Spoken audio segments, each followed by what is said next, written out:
നമസ്തേ, എല്ലാവർക്കും the mind വെൽനസിന്റെ NPD സീരീസിലേക്ക് ഹാർദമായ സ്നേഹം നിറഞ്ഞ സ്വാഗതം.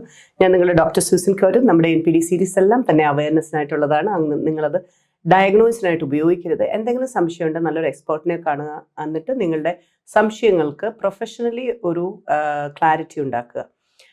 ഇന്ന് നമ്മൾ നോക്കാൻ പോകുന്ന ഒരു ടോപ്പിക് എന്ന് പറയുന്നത് ദ ഹൈലി മാലിഗ്നന്റ് പേഴ്സണാലിറ്റീസ്. പലരും വന്നിട്ട് മാലിഗ്നൻസിയുടെയും അത് ഭയങ്കര ഏറ്റവും മാരകമായിട്ടുള്ള രീതിയിലുള്ള അബ്യൂസസ് അല്ലെങ്കിൽ വലിയ കുഴപ്പമില്ല അങ്ങനെയൊക്കെയുള്ള രീതിയിലുള്ള പല പല പല ഡിഫറെൻറ്റ് വേർഷൻസ് ഓഫ് അല്ലെങ്കിൽ ഡിഫറെൻറ്റ് ലെവൽസ് ഓഫ് മാലിഗ്നൻസീസ് നമ്മൾ കാണാറുണ്ട്. പക്ഷെ നമ്മൾ ആലോചിക്കണം, നമ്മൾ ഈ നാർസിസം എന്ന് പറയുന്നത് ഒരു വ്യക്തിയിൽ ഉണ്ടാകുന്നതാണ്. അതിനകത്ത് വളരെ ലൈറ്റ് ആയിട്ടുള്ള നാർസിസം ഉണ്ട്. ലൈറ്റ് നാർസിസത്തിൽ നമുക്ക് നല്ല രീതിയിലുള്ള ബെനിഫിറ്റാണ് നമുക്ക് ഉണ്ടാകുന്നത്. ഡാർക്ക് നാർസിസത്തിലാണ് നമുക്ക് പ്രശ്നങ്ങൾ കൂടുതലായിട്ടുണ്ടാകുന്നത്. അപ്പോൾ നമ്മൾ എപ്പോഴും ഈ മാലിഗ്നൻ്റ് ആയിട്ടുള്ള പേഴ്സണാലിറ്റീസിനെ ഡാർക്ക് പേഴ്സണാലിറ്റീസ് എന്നാണ് പറയുക. Light personalities and dark personalities. അപ്പം നമ്മുടെ ഈ ഡാർക്ക് പേഴ്സണാലിറ്റീസിൽ എന്തൊക്കെ ഉണ്ടെന്നുള്ളതാണ് നമ്മൾ നോക്കുന്നത്. അതിനകത്ത് ഒന്ന് നാർസിസം തന്നെയാണ്. നാർസിസിസ്റ്റിക് പേഴ്സണാലിറ്റി അത് ഡിസോർഡർ ആയിട്ട്, നാർസിസിസ്റ്റിക് പേഴ്സണാലിറ്റി ഡിസോർഡർ. അപ്പം നിങ്ങൾക്ക് ക്ലിയർ ആയിട്ട് അറിയാം എന്താണ് നാർസിസിസ്റ്റിക് പേഴ്സണാലിറ്റി ഡിസോർഡർ. ഗ്രാൻഡ്യൂസിറ്റി കാണും, ഭയങ്കര ഞാൻ എന്ന ഭാവം കാണും, അതിനകത്ത് വൾണറബിലിറ്റിയും കൂടി വരാം. അതുപോലെ തന്നെ നമുക്ക് സെൽഫ് സെൻറ്റേർഡ്, ഞാൻ എന്നെ തന്നെ ഹൈ ആയിട്ട് കാണുന്നു, എന്നോട് മാത്രമേ എനിക്ക് സ്നേഹമുള്ളൂ, എന്നെ മാത്രമേ ഞാൻ ആരാധിക്കുന്നുള്ളൂ, എനിക്ക് വേണ്ടിയിട്ട് മാത്രമാണ് ഞാൻ ജീവിക്കുന്നത്, എൻ്റെ കാര്യങ്ങൾ കഴിഞ്ഞ് ബാക്കി ആരുടെ കാര്യങ്ങളും ഉള്ളൂ എന്നുള്ളതും ലാക്ക് ഓഫ് എമ്പതിയും. ഒരു മനുഷ്യനോടും സഹാനുഭൂതിയില്ലാത്ത, അവനോട് മാത്രം സഹാനുഭൂതിയുള്ള വ്യക്തിത്വങ്ങളെയാണ് നമ്മൾ പറയുന്നത് നാർസിസിസ്റ്റിക് പേഴ്സണാലിറ്റി ഡിസോർഡർ ഉള്ള വ്യക്തിത്വങ്ങൾ പറയുന്നത്. അതൊരു മാരകമായ അല്ലെങ്കിൽ ഡാർക്ക് ആയിട്ടുള്ള ഒരു പേഴ്സണാലിറ്റിയാണ്. ഇനി ആ ഡാർക്ക് പേഴ്സണാലിറ്റിയിൽ മാലിഗ്നന്റ് ഡാർക്ക് പേഴ്സണാലിറ്റി ആയ നാർസിസിസ്റ്റിക് പേഴ്സണാലിറ്റീസ് ഉണ്ടാവും. മാലിഗ്നൻസി വരുമ്പോൾ അതിനകത്തേക്ക് മെയിൻ ആയിട്ട് വരുന്നത് ഒരു നാർസിസിസ്റ്റിക് പേഴ്സണാലിറ്റി ഉള്ള ഒരാളിലേക്ക് ആൻറ്റി സോഷ്യൽ പേഴ്സണാലിറ്റി ഡിസോർഡർ വരും. അതിനകത്ത് സാഡിസത്തിൻ്റെ എലമെന്റ് വരും. അതുപോലെ തന്നെ ഒരു paranoid outlook towards people, events, എല്ലാവരോടും ഒരു സംശയ ദൃഷ്ടിയോടെയുള്ള നോട്ടങ്ങളും, ആരെയും വിശ്വസിക്കാതിരിക്കുക, ഒന്നിനോടും കമ്മിറ്റ്മെൻ്റ് ഇല്ല, ഒന്നിനെയും അങ്ങോട്ട് നല്ല രീതിയിൽ അങ്ങോട്ട് നമുക്ക് ട്രസ്റ്റോ ബിലീഫോ ഒക്കെ ഉള്ള രീതിയിൽ നമ്മൾ പെരുമാറാതിരിക്കുക, ഒരു സംശയ കോണോടുകൂടി എല്ലാത്തിനെയും വീക്ഷിക്കുന്ന അങ്ങനെയൊക്കെ ഉള്ളൊരു പാരനോയിഡ് ഔട്ട്ലുക്കാണ് ലൈഫിനോട് തന്നെയുള്ളതും മറ്റുള്ളവരോടും. അതുകൊണ്ടാണ് അങ്ങനെയുള്ളവർ ചിലപ്പം അവരുടെ പാർട്ട്നേഴ്സ് എന്തെങ്കിലും ചെയ്യുമ്പോഴോ, ഒറ്റയ്ക്ക് പുറത്ത് പോകുമ്പോഴോ, അല്ല ഫോൺ വിളിക്കുമ്പോഴോ, അതെന്തിനാ പോയി, എവിടെ പോയി, എന്തിനാ പോയി, ആരാ വന്നേ, എങ്ങോട്ടാ പോയി, ഇങ്ങനെയൊക്കെയുള്ള കാര്യങ്ങളും എല്ലാ കാര്യത്തെയും സംശയിക്കുകയും അവരുടെ എല്ലാ കാര്യങ്ങളെയും ഒന്ന് സൂക്ഷ്മ ദൃഷ്ടിയോടുകൂടി വീക്ഷിക്കുകയും ഒക്കെ ചെയ്യുന്നത് കൊണ്ടാണ്. ഫോണൊക്കെ എടുത്തിടയ്ക്ക് പരിശോധിക്കുന്ന കാര്യങ്ങളൊക്കെ വരുന്നത് അതുകൊണ്ടാണ്. അപ്പം നമുക്കറിയാം ഒരു പേഴ്സണാലിറ്റിയിൽ ഈ ഡാർക്ക് പേഴ്സണാലിറ്റി നാർസിസിസ്റ്റിക് പേഴ്സണാലിറ്റി ഡിസോർഡറിൽ തുടങ്ങി പിന്നെ ഞങ്ങൾക്ക് ഹൈ ഇങ്ങനെ കയറി പോകുന്ന പേഴ്സണാലിറ്റീസാണ് നമുക്ക് കാണാൻ പറ്റുന്നത്. അപ്പോൾ അതിനകത്ത് narcissistic personality, malignant narcissistic personality, അതിനകത്ത് ഏറ്റവും കൂടുതൽ ഹൈലി മാലിഗ്നന്റ് ആയിട്ടുള്ള പേഴ്സണാലിറ്റീസിൽ ഒന്നാണ് ഡാർക്ക് ട്രയാഡ് എന്ന് പറയുന്ന പേഴ്സണാലിറ്റി. എന്താണ് ഡാർക്ക് ട്രയാഡ്? ട്രയാഡ് എന്ന് പറഞ്ഞാൽ 3 കൂടിയത്, 3 ഡാർക്ക് പേഴ്സണാലിറ്റി ഒന്നിച്ചൊരു വ്യക്തിയിൽ പ്രസന്റ് ആകുന്നതാണ് ഡാർക്ക് ട്രയാഡ്. ഇതിനെപ്പറ്റി നമ്മൾ നേരത്തെ വീഡിയോ ചെയ്തിട്ടുണ്ട് എന്താണെന്നൊക്കെ. ഇതിനകത്ത് വരുന്നത് നാർസിസിസ്റ്റിക് പേഴ്സണാലിറ്റി വരും, ഒരാൾക്ക് നാർസിസം വരും, ഗ്രാൻഡ്യോസിറ്റിയും എമ്പതി ഇല്ലായ്മയും അതുപോലെ തന്നെ സെൽഫ് സെൻറ്റേർഡ്നെസ്സും സെൽഫിഷും അതെല്ലാം വരും. അതിൻ്റെ കൂടെ തന്നെ മാക്കിവലിനിസം എന്ന് പറഞ്ഞു കഴിഞ്ഞാൽ നമുക്ക് എല്ലാവർക്കും അറിയാം, ഒരാൾക്ക് കുതന്ത്രങ്ങൾ, എന്ത് കുതന്ത്രങ്ങൾ പ്ലാൻ ചെയ്തും വേറൊരു വ്യക്തിക്കെതിരായിട്ടോ സമൂഹത്തിനെതിരായിട്ടോ എന്തിനെതിരായിട്ടാണ് എൻ്റെ കാര്യം നടത്തിയെടുക്കാൻ വേണ്ടിയിട്ട് ഏത് വഴിയും സ്വീകരിക്കുക, എത്ര മോശമായ വഴികളായാലും ശരി, ആർക്കൊക്കെ എന്തൊക്കെ ബുദ്ധിമുട്ടുണ്ടായെന്ന് പറഞ്ഞാലും ശരി, എൻ്റേതായ കാര്യങ്ങളും എൻ്റെ കാര്യങ്ങൾ, ഞാൻ നിശ്ചയിച്ച കാര്യങ്ങൾ, എനിക്ക് വേണ്ട കാര്യങ്ങളെ നേടിയെടുക്കാൻ വേണ്ടി ഏത് കുതന്ത്രങ്ങളിലേക്കും പോകുക എന്നുള്ളതാണ് ആ ഒരു മാക്കിവലിനിസത്തിൻ്റെ രീതി. അപ്പം അതിനെ ആരെ എങ്ങനെ ഏത് രീതിയിലൊക്കെ അപ്രോച്ച് ചെയ്താലും പ്രശ്നമില്ല, എൻ്റെ കാര്യം നടന്ന് കിട്ടണം, എൻ്റെ കാര്യം സിന്ദാബാദ് മാത്രമുള്ള രീതിയിൽ അതിനെ പ്ലാനിങ്ങിൽ കൊണ്ടുവന്ന് നമ്മൾ കുതന്ത്രങ്ങൾ തന്നെ പറയും. സാധാരണ ലൈറ്റ് മാക്കിവലിനിസത്തിൽ നമുക്ക് തന്ത്രങ്ങൾ, അതായത് ആവശ്യത്തിനുള്ള കാര്യങ്ങൾ നമ്മളെ പ്രൊട്ടക്ട് ചെയ്യാനുള്ളതൊക്കെ നമുക്കറിയാം, അങ്ങനെയാണ്. പക്ഷെ ഡാർക്കിലേക്ക് വരുമ്പോൾ അത് കുതന്ത്രങ്ങളായി മാറുന്നു, മറ്റുള്ളവർക്ക് അബ്യൂസീവായിട്ട് മാറ്റുന്നു, മറ്റുള്ളവർക്ക് ഭയങ്കരമായിട്ടുള്ള പ്രയാസം, ചിലപ്പോൾ കംപ്ലീറ്റ് ഡിസ്ട്രക്ഷനിലേക്ക് തന്നെ പോകുന്ന രീതിയിലുള്ള പ്ലാൻസുകൾ ഇവരുണ്ടാക്കും. അതുപോലെ തന്നെ അടുത്ത മൂന്നാമത്തതാണ് സൈക്കോപ്പതി. സൈക്കോപ്പതി എന്ന് പറയുന്നത് നോൺ ക്ലിനിക്കലാണ്, എക്സ്ട്രീം ലെവൽസ് അല്ല, ഒരു സെക്കൻഡറി സൈക്കോപ്പതി.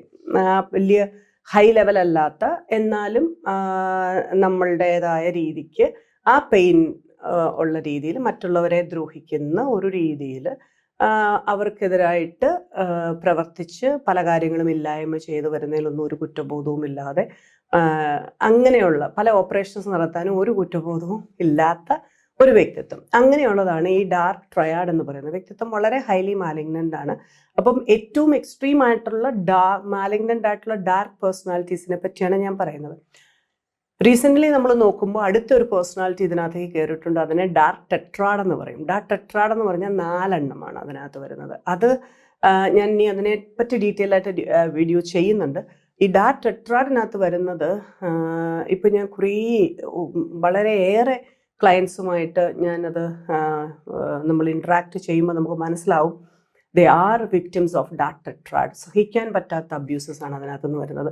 അതായത് ഡാർക്ക് ട്രയാഡ് നിങ്ങൾക്കെല്ലാം അറിയാം. നാർസിസം ഉണ്ട്, മാക്കിയവലിനിസം ഉണ്ട്, സൈക്കോപ്പതി. അതിൻ്റെ കൂടെ ഒരെണ്ണവും കൂടെ കൂടും. അതിൻ്റെ പേരാണ് സാഡിസം. സാഡിസം നമുക്കറിയാം, ഇമോഷണലി ഫിസിക്കലി ഒക്കെ പെയിൻ ഇൻഫ്ലിക്റ്റ് ചെയ്തിട്ട് സന്തോഷം കണ്ടെത്തുന്ന ഒരു ഒരു നേച്ചറാണ്.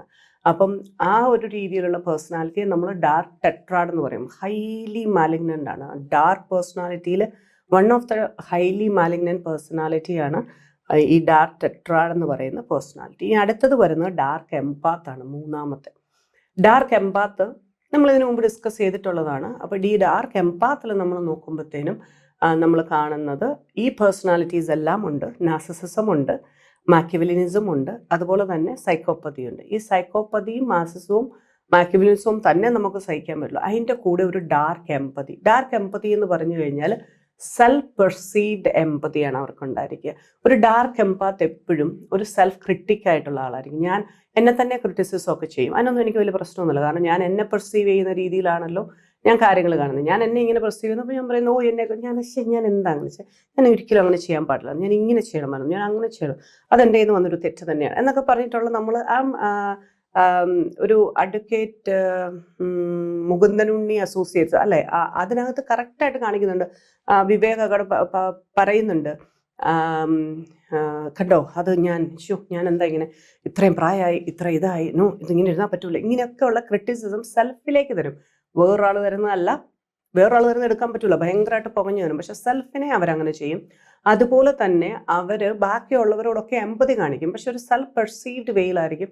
എനിക്ക് തോന്നുന്ന രീതിയിലുള്ള എൻ്റെ കാര്യസാധ്യത്തിന് വേണ്ടിയിട്ടും എനിക്ക് വേണ്ട രീതിയിലും എനിക്കൊരാളോട് എമ്പതി കാണിക്കാൻ പറ്റും. അപ്പോൾ അവിടെ എന്താ മാനിപ്പുലേഷൻ ഭയങ്കരമായിട്ട് വരും. High level of manipulation, high level of എന്താ പറയുക, ഈ പ്ലാനുകളും മറ്റുള്ളവർക്കെതിരായിട്ടുള്ള സൂത്രങ്ങളും ഒക്കെ നല്ല രീതിയിൽ നമുക്ക് പ്രയോഗിക്കാനായിട്ട് പറ്റും. അപ്പോൾ എമ്പതി കാണിക്കുന്നതുകൊണ്ട് മറ്റുള്ളവർക്ക് തോന്നും, ഓക്കെ അയാൾ എന്നെ സഹായിക്കുകയാണ്, എൻ്റെ കൂടെ നിൽക്കുകയാണ് എന്നുള്ളൊരു ഫീല് നമുക്ക് വന്നിട്ട് നമ്മൾ അതിൻ്റെ കൂടെ അങ്ങ് പോകും. നമുക്ക് നമ്മുടെ ചിന്ത ഇപ്പം നമുക്ക് അവർക്ക് ഒരു പ്രശ്നവുമില്ല, ഒരാളെ വിളിക്കാൻ, നിന്നെ ഞാൻ സഹായിക്കാം, നിനക്ക് അങ്ങനെ ഒരു ബുദ്ധിമുട്ടുണ്ടെന്ന് ഞാൻ അറിയുന്നു, എടാ ഇങ്ങനെയൊന്നും അല്ല ചെയ്യേണ്ട, അങ്ങനെ ചെയ്യണം, നീ ഇങ്ങനെ ചെയ്യണം എന്നൊക്കെ പറഞ്ഞ് അതിനകത്ത് ചിലപ്പോൾ ദേഷ്യത്തോടു കൂടിയായിരിക്കാം, ശാസനകളിലൂടെയും ഇതിലൂടെയൊക്കെ നമുക്ക് ഒരു എംപത്തറ്റിക് ഫീല് നമുക്ക് അവർ തരും. പക്ഷെ അതെല്ലാം അവരുടെ പ്രയോജനത്തിന് വേണ്ടിയിട്ടും അവർക്ക് ജീവിക്കാൻ വേണ്ടിയിട്ടുമുള്ള രീതിയിലാണ്, അവരുടെ ലെവലിൽ ഓഫ് ആ ഏത് ലെവലിലേക്ക് അവർ ഫോക്കസ് ചെയ്യുന്നു അതിലെത്താൻ വേണ്ടിയിട്ടുമായിരിക്കും. അപ്പോൾ ഒരു പേഴ്സണാലിറ്റിയിൽ ഇനിയിപ്പോൾ ലൈറ്റ് പേഴ്സണാലിറ്റീസ് ഉണ്ട്. Light personalities we will discuss in later. പക്ഷേ ഈ ഡാർക്ക് പേഴ്സണാലിറ്റീസിൽ ഇത്രയും പേഴ്സണാലിറ്റീസ് ആണ് ഹൈലി മാലിഗ്നൻ്റ് ആയിട്ടുള്ള പേഴ്സണാലിറ്റീസ് എന്നത് മാരകമായിട്ടുള്ള പേഴ്സണാലിറ്റീസ് ആയിട്ട് വരുന്നത്. Narcissism, malignant narcissism, dark triad, dark tetrad and dark empath. ഈ ഡാർക്ക് എംപാത്ത്സ് ആണ് ഇതിൻ്റെ എല്ലാത്തിൻ്റെയും കൂടെ ഈ മനുഷ്യനെ പറ്റിക്കുന്ന രീതിയിലൊരു എമ്പതിയും കൂടെ വന്നു കഴിയുമ്പോൾ നമുക്കുണ്ടാകുന്ന ബുദ്ധിമുട്ടുകളൊന്ന് ആലോചിച്ച് നോക്കൂ. നമ്മൾ തന്നെ സെൽഫ് ഗ്യാസ് ലൈറ്റിങ്ങിലേക്കും നമ്മളെ തന്നെ മോശപ്പെട്ട ഒരു ലെവലിലേക്ക് കൊണ്ടുപോകുന്ന രീതിയിലോ നമ്മളെ ഡിസ്ട്രക്ഷനിലേക്ക് കൊണ്ടുപോകുന്ന രീതിയിലേക്കൊക്കെ നമ്മളെ കൊണ്ട് തന്നെ ആക്കിക്കാനായിട്ട് അവർക്ക് പറ്റും. ഈ രീതിയിലാണ് ഈ മാലിഗ്നൻ്റ് പേഴ്സണാലിറ്റീസിനെ നമ്മൾ കാണുന്നത്. ഇത് നിങ്ങളുടെ അവയർനെസ്സിനായിട്ടുള്ളതാണ്. ചുമ്മാ ആരെങ്കിലും എന്തെങ്കിലുമൊക്കെ കാണുമ്പോഴത്തേനും നിങ്ങൾ അത് ഇതാണ് അങ്ങനെ ചെയ്യാനായിട്ട് പാടില്ല. നിങ്ങളെ പ്രൊട്ടക്റ്റ് ചെയ്യാനും ഇങ്ങനത്തെ പേഴ്സണാലിറ്റീസ് നമ്മുടെ എല്ലാം ഇടയിൽ ഉണ്ട് എന്നുള്ളതും നമുക്ക് മനസ്സിലാക്കാൻ വേണ്ടിയിട്ടാണ്. നമ്മുടെ എല്ലാവരുടെ ഇടയിൽ രണ്ട് ടൈപ്പ് പേഴ്സണാലിറ്റീസ് ഉണ്ട്, which is light personalities and dark personalities. Extremely light ആയാലുള്ള കുഴപ്പം നമുക്കറിയാം എന്താണ്, അത് നമുക്ക് കൂടുതൽ ഡീറ്റെയിൽ ആയിട്ട് അടുത്ത വീഡിയോസിൽ കാണാം. എക്സ്ട്രീംലി ലൈറ്റ് ആയി കഴിഞ്ഞാലുള്ള പ്രശ്നം, ഡാർക്ക് ആയി കഴിഞ്ഞാൽ നമുക്കറിയാം ദാറ്റ് ഈസ് കൈൻഡ് ഓഫ്. അപ്പോൾ നമുക്ക് ഈ ഡിവൈൻ ആൻഡ് ഡെവിളിഷ് എന്ന് ആൾക്കാർ പറയുന്നത്, പൈശാചികമായ വ്യക്തിത്വങ്ങളും ദൈവികമായ വ്യക്തിത്വങ്ങളും എന്ന് പറയുന്നത് അതിനെയാണ്. നമുക്ക് മനുഷ്യരുടെ വ്യക്തിത്വമാണ് വേണ്ടത് ഭൂമിയിൽ ജീവിക്കുമ്പോൾ. അതായത് ഒരു ഗ്രേ നേച്ചർ, അതായത് ബ്ലാക്കും വൈറ്റും കൂടെ ബ്ലെൻഡ് ചെയ്തിട്ടുള്ള നേച്ചർ ഇല്ലെങ്കിൽ നമുക്ക് സർവൈവ് ചെയ്യാനായിട്ട് പറ്റില്ല. അപ്പോൾ അങ്ങനത്തെ കാര്യം നമുക്ക് വീണ്ടും വിശദമായിട്ട് കാണാം. അപ്പോൾ ഈ കാര്യങ്ങൾ നിങ്ങളുടെ മനസ്സിൽ വെക്കുക, ഏറ്റവും നന്നായിട്ട് ജീവിക്കുക. നമുക്ക് എല്ലാവർക്കും ഈ ഭൂമിയിൽ മനോഹരമായിട്ടും സന്തോഷമായിട്ടും പീസ്, ഹാപ്പിനെസ്, പ്രോഗ്രസീവായിട്ട് ജീവിക്കാനുള്ള അവകാശമുണ്ട്. എപ്പോഴും നമ്മുടെ മോട്ടോ ഓർക്കുക, never give abuse, never take abuse, never self abuse എന്നുള്ളത്. ദൈവം നമ്മളെല്ലാം അനുഗ്രഹിക്കട്ടെ.